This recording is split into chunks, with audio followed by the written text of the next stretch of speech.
Texas faces numerous climate-related challenges due to its vast landscapes, large population, and diverse ecosystems. Heavy rainfall and storm surges from hurricanes cause severe flooding, which damages infrastructure and poses health risks from water contamination. Rising temperatures lead to more frequent heat waves impacting vulnerable populations and straining the power grid due to higher electricity demand. Additionally, the energy sector is vulnerable to extreme weather, which can disrupt energy production and distribution, as evidenced by Winter Storm Uri in 2021. This underscores the need for resilient energy infrastructure. Hello, nice to see you again. Hi, how are you? Yes. Hi. Good morning. Good morning. My friend Austin. My name is Mel Caraway. I'm a retired United Methodist pastor here in the North Texas area, and I am the Interfaith Climate Coordinator for Texas Interfaith Power and Light, as well as former board member and president of the Board of Texas Impact. Well, I think the biggest challenge is that we tend to think of the issue of climate crisis and how we can be resilient in face of it. In terms of it's just climate, and it's much more than that.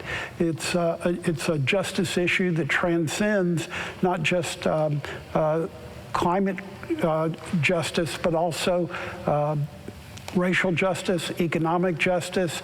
It works across the board. And until we begin to address all of these issues, we will not be able to achieve resiliency.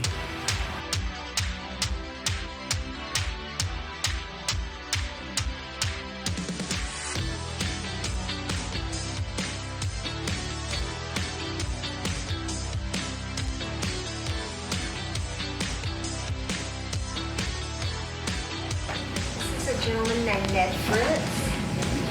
First Texas conservationist. So, Google sorted out how to get around it. It made some little announcement when I first, hit start. So enter Esther, environmental commission. So that environmental task force that we started out with, we had a task force. We had, I think, 15 people on it.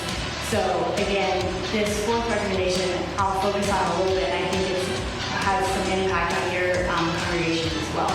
My name's Bea Moorhead. I'm the Executive Director of Texas Impact, which is the parent organization of Texas Interfaith Power and Light. Texas is facing the full range of resilient challenges. We've got heat and wildfires in the west. We've got flooding and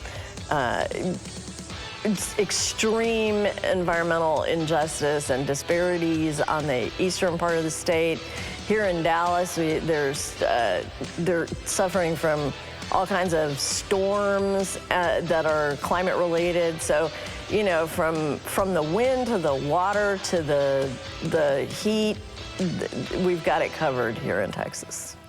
One of the most challenging things, I think, for the faith community is we see the need for equity in restoration, and each individual faith community is very focused on its own particular constituency, and it's hard in that context to bring people together to work across the needs of the community.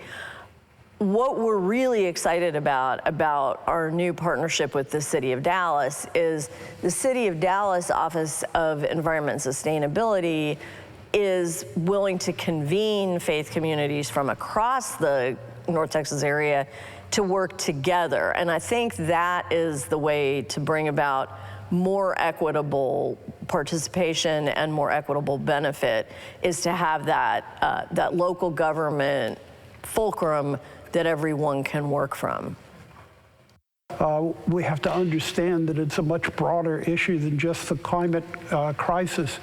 We have to understand all the underlying factors that come into play, and we can become more resilient if we understand why people are living in the situations they're living, what the economic factors are, what the climate factors are, what the racial justice factors are. All of these things come into play as we seek to become more resilient. You've had a chance to see the impactful work that the People's Justice Council and its partners are undertaking throughout the Gulf South. We are developing programs aimed at helping communities tackle economic disparities and severe climate challenges, and there is still much more work to do. To foster resilience, ensure sustainable growth, and promote environmental protection and restoration, we need increased community engagement and education. This will empower local voices to participate in the process and ensure their needs are met. Additionally, we require access to resources and funding to support individuals and families affected by economic instability and natural disasters.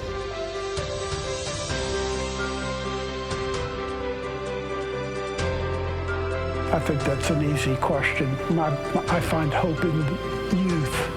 Young people today are much more aware and much more willing to acknowledge the problems that we face on an ongoing basis. They understand that these are problems they're going to have to live with for their entire lifetimes, whereas they don't have time or room for denial.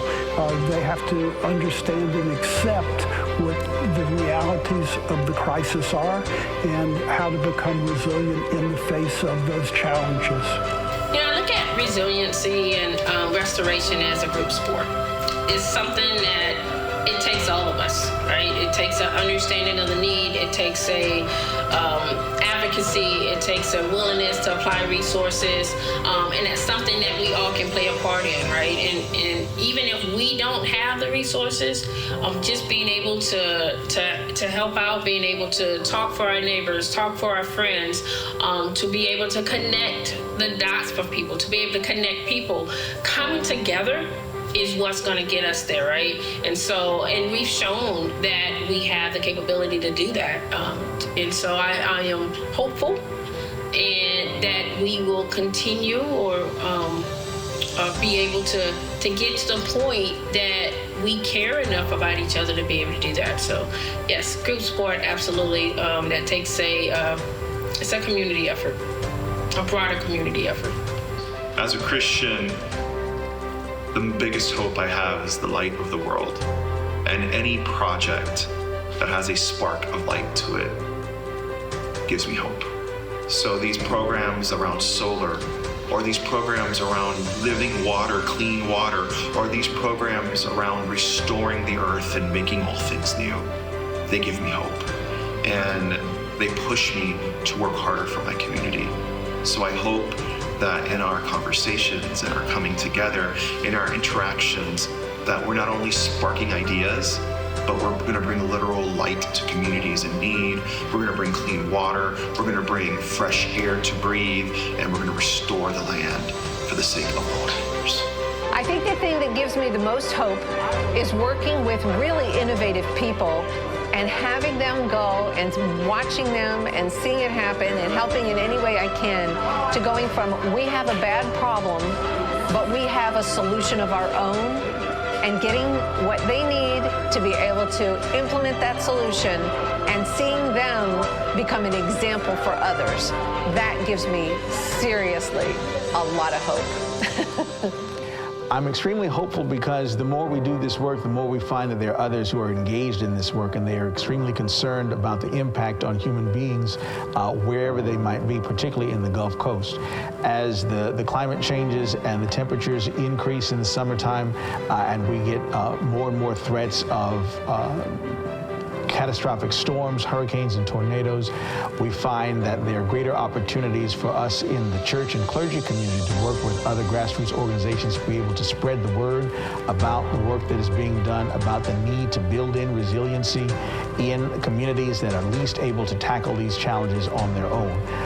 One of the greatest assets that we have in the church community is the fact that we reach multiple generations and multiple cultural and ethnic backgrounds, and so using that gift, that opportunity to reach all of those different constituencies really gives me a lot of hope and excitement for this environmental movement. So my hope comes from the fact of how we as spiritual leaders come together and we use our pulpit, we use the resources that we have to make sure that we speak into the lives of our communities, and so that they can look at our situation from a different perspective and they can work with fortitude, strength of the mind to realize that the setback is only a setup for something greater. You know, one of the things that gives me hope is actually when we start to unpack the multitude of small actions that individuals are going to need to take to make the community resilient and restored. There's something for everybody, and I think if the more that we can cling to that information and really help people understand wherever you are, whatever your skill sets, knowledge, resources are, there's a way that you can help. I think that gives me hope, and it gives other people hope too. The other thing that's really important about that for me is often people have the idea that government is going to come in with big solutions and that somehow those big solutions are effectively monolithic. They're going to, you know, kind of come in and lay the fix on everybody. In real life, the way it happens is where those solutions come from is the advocacy of people who have lived experience. The more that people can have the experience of helping, of working, of making positive change in their local immediate context, the more empowered they feel to help legislators and lawmakers develop policy solutions. My hope, first of all, is in my faith to believe that we are overcomers by nature. Secondly, I believe that in order for us to overcome the challenges that we faced is to look at the history of all the other things that we've overcome. This was not the first hurricane, nor will it be the last, but the ability of the mindsets of the people to still survive. I believe that we're going to overcome the challenge by becoming community and being the you in the unity part. I believe that we are going to systematically draw people in where they are. And I believe that we can overcome any challenge that we've ever experienced as long as we become one. Number one, God is faithful. And because God is faithful, that always gives us hope. And number two, God always uses his people to enact change. So even when we've seen the worst of things, God knows how to take a remnant, rebuild, and use it for his glory. So knowing that there's still opportunities for us to make impacts, to make changes, to impact lives and improve our community, that gives me hope to know that we can make a change, we can do the work because God is faithful and he's never failed us yet. I'm Southern, and I'm proud to be Southern, just as I'm proud to be black. And so, in being proud to be Southern, I grew up in the South knowing how the South acts, how the South responds. I know the South. I can go up north and spend time up north, but I know the South, and this is home for me. And in the South, y'all, there was a time when we could leave our doors open. I see some of y'all shaking y'all head. Some of y'all ain't, y'all too young, y'all. I get it. There was a time when you knew who your next door neighbor was by name. And not only did you know them by name, you knew their families. And the families knew the families. Some of the families married and the tree just started going like this. because everybody started intermarrying, because there was this closeness in community. What happened? What happened? Let me go on further with my ecumenical restoration. When I ask what happened, you don't have to answer, I give you the answer. There was a breakdown not only in community, but there was a breakdown in the church. There was a breakdown in the church. We became so caught up in our own individualism that we forgot about community. And so everybody comes into the house of worship, and then they go back home. Nobody spends any time with each other. Nobody don't know what's going on in the community at all. We want to restore that, where our congregations, our houses of worship become beacons again for our community. They become sources of information. Not only sources of information, but they also become sources of restoration for our communities, because who better to lead that than those who are supposed to speak to our communities and our faith? Because at the end of the day, it's all about community. I'm gonna say that again, because I don't think y'all heard me the way that y'all needed to hear me. I need you to feel me when I say that. It's all about community. We cannot survive alone. We must forge strong collaborations and partnerships among government entities, businesses, and nonprofits across states, municipalities, and organizations throughout the Gulf South, focusing on sharing resources, knowledge, and best practices for resilience-building initiatives. Together, we can cultivate stronger, more resilient communities capable of withstanding and adapting to the challenges brought on by climate change and economic disparities. This comprehensive approach not only safeguards the environment and infrastructure, but also empowers communities to thrive and prosper. This is how we will transition from resilience to restoration together.